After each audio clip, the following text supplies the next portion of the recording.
эфире новости, в студии Кристина Якупова. Здравствуйте. Главные темы к этому часу. В Якутии действуют 43 природных пожара. Первый заместитель председателя правительства региона расскажет подробнее о текущей обстановке. Авиакомпания Seven планирует возобновить ежедневные прямые рейсы из аэропорта столицы республики в Москву. Мировая премьера якутского фильма «Нуча» состоится в августе.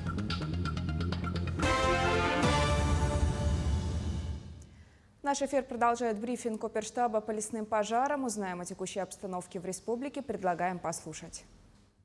Расскажите, пожалуйста, о текущей ситуации. На текущий момент по республике действует 43 пожара. Из них тушатся 22, локализовано 7, ликвидировано 8, вновь обнаружен 1 пожар.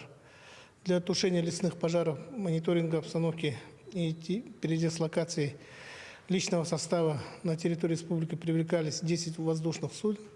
Авиация совершено 47 сбросов, это 282 тонны воды. Передислокации была совершена 128 человек. Работа по тушению лесных пожаров продолжается на территории 11 районов. Угроза населенным пунктам и объектам экономики на сегодняшний день отсутствует. Это был брифинг оперативного штаба по лесным пожарам, а мы идем далее.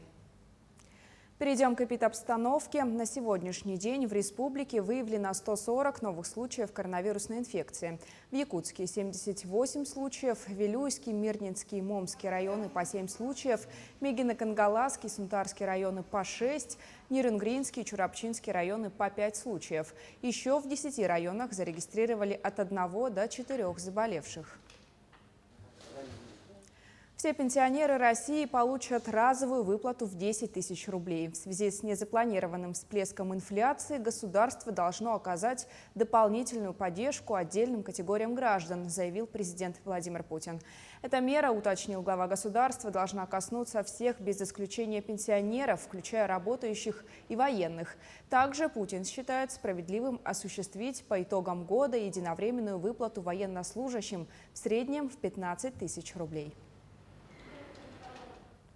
Якутяне смогут летать в Москву без пересадок с 20 сентября. Об этом сообщается на странице аэропорта Якутск в Инстаграм.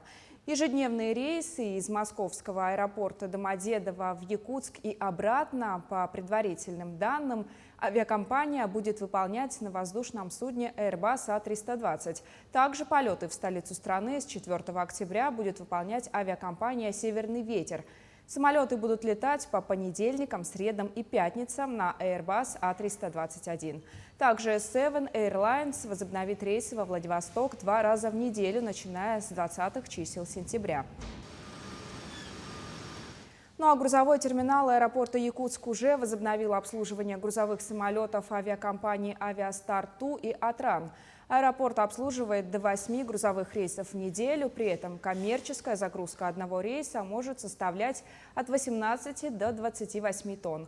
Ранее во время реконструкции обслуживания грузовых самолетов с большой грузоподъемностью было временно приостановлено.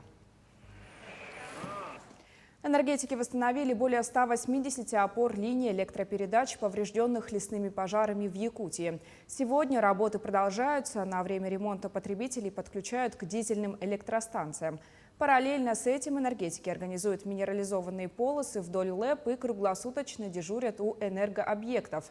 Всего в пожароопасный период была нарушена работа 24 линий электропередачи, наибольшая часть которых находится в Горном, Усть-Майском, Татинском, Тампонском районах и в Вилюйской группе. В селе Бяскюэль Горного района, где в лесном пожаре сгорели десятки домов, энергетикам до 12 сентября предстоит заново отстроить комплекс сетей, в том числе установить 42 опоры линий. Тем временем работы по подготовке территории для строительства новых жилых домов завершили в селе Бяскюэль. Об этом сообщил первый заместитель председателя правительства республики Дмитрий Бердников, который курирует работу на месте. Вывезено более 10,5 тысяч кубометров строительного мусора, завезено более 9 тысяч кубометров песка, вертикально-планировочные работы выполнены полностью. Также власти республики завершили работу с документацией и заключили договоры о строительстве с жителями предварительно согласовав с ними места застройки жилья. В Вилюйском Улусе состоялся отборный конкурс субъектов малого и среднего бизнеса для предоставления субсидий из средств местного бюджета на сумму 4,5 миллиона рублей. Согласно порядку предоставления субсидий, имеется очередность по приоритетному праву на получение субсидий по сферам деятельности. Это занятые в производстве, производящие сельхозпродукцию и осуществляющие социально значимые услуги. На рассмотрение комиссии всего поступило 14 заявок. По итогам конкурса субсидий получили 10 предпринимателей, в том числе из села Хампа, Бетюн, Чай, Халбака, Тымпы, Сыдыбыл, Чинеке. Такие предприниматели, как производство хлеба, производство пластиковых окон, строительных материалов и сельхозпроизводители, на общую сумму 4,5 миллиона рублей. На сегодняшний день все средства перечислены на счета получателей. В поселке Устье Сунтарского района третий год работает единственный в республике цех строительных материалов на основе циолита. В данное время цех выпускает строительный блок, который пользуется большим спросом на строительных площадках не только в Улусе, но и за его пределами. За смену производят 2800 штук. У предприятия имеются большие планы по расширению производства, но научные разработки, получение сертификации и лицензии замедляют производственный процесс. Со временем строительство в районе может стать дешевле, ведь цемент там с учетом транспортных расходов на 70% дороже, чем в Якутске. Именно этот вопрос обсуждали во время визита депутата Госдумы Галины Данчиковой в Сунтарский район. Всех начинающих предпринимателей, в основном, которые занимаются большим, то есть которые планируют заняться крупнотоннажным производством, их отпугивает стоимость этих научных разработок. Хотелось бы, чтобы государство, со стороны государства было какое-то начинающих предприятий, полное финансирование, либо по софинансированию научных разработок, чтобы облегчить начальные этапы для таких предприятий. Мегино-Богородская церковь в селе Бютюйдях Мегино-Кангаласского района должна быть отреставрирована к своему 200-летнему юбилею в 2023 году. Об этом сообщил директор местного музейного комплекса Константин Родионов. Это уникальный памятник деревянного зодчества Якутии был построен еще в 1823 году. Подробности в материале нашего корреспондента Юрия Осипова. Внушительное здание Мегино-Богородской церкви возвышается в центре села Бютюйдях. Построенный в 1823 году, памятник архитектуры и по сей день сохраняет свое величие. Высота храма 18 метров, а ширина 26. Все это время состояние и внешний вид церкви поддерживались силами местных жителей, которые называют ее своим достоянием. 3 этажа с колокольней. Это, например, 5-этажный каменный дом Якутска. И еще одна уникальность, что в 2-м этаже сохранилась фреска. Это единственная церковь, где сохранилась фреска, роспись от Урала до нашей Якутии. Здесь по-прежнему проводятся службы, но правда нерегулярно. Тем не менее, при храме есть и свой приход, более 30 человек. За годы существования церковь пережила множество периодов. В последнее время работал и был закрыт в 1930 году. Последний священник Николай Соловьев провел рождественскую службу и закрыл замок. Потом советская власть. И в годы колхозного строительства это был зерноскладом был. Потом годы, когда наша школа стала средней, здесь находился учебная трудовая мастерская, физзал даже был. И потом в самое последнее время, в 1967 году, год 50-летия октября, здесь открылся краеведческий музей. Мегино-Богородскую церковь планируется отреставрировать к ее 200-летию, то есть уже через 2 года. На сегодня подготовлена дорожная карта и разрабатывается план, по которому будут проводиться работы. Сложность своей конструкции и по своей масштабности внутренней и внешней отделки является одним из самых сложных, ценных и хорошо сохранившихся для своего времени. Соответственно, наш долг и наша задача в дальнейшем добиться того, чтобы этой зданием любовались и наши потомки. Сегодня в республике есть 25 церквей, которые являются памятниками истории и культуры и находятся под охраной. Однако, согласно реестру, составленному в прошлом году, в Якутии 84 объекта культурного наследия. И каждый из них нуждается в реставрации и сохранении. Ведь только так мы сможем сберечь свою историю, чтобы передать ее последующим поколениям. Юрий Осипов, Павел Пахомов, Георгий Григорьев, Мегино-Кангаласский район, Якутск.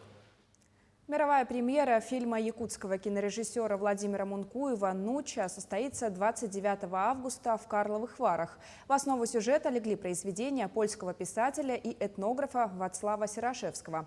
Действие фильма разворачивается в Якутской области в конце XIX века. В ожидании премьеры фильма Национальная библиотека республики предлагает ознакомиться с произведениями польского писателя и этнографа Вацлава Серашевского, которые легли в основу сюжета фильма «Хайлак. Якутские рассказы, повести и воспоминания». Якутские боксеры поборются за путевку на чемпионат мира 2021 года. Соревнования пройдут в Кемерово с 27 августа по 4 сентября. Всего об участии в турнире в 13 весовых категориях заявили около 400 спортсменов из 60 регионов России, в том числе якутяне. Так, золото и путевку на международные соревнования оспорят четырехкратный чемпион России, двукратный чемпион Европы и призер чемпионата мира Василий Егоров. Также за награды поборются и другие якутские боксеры.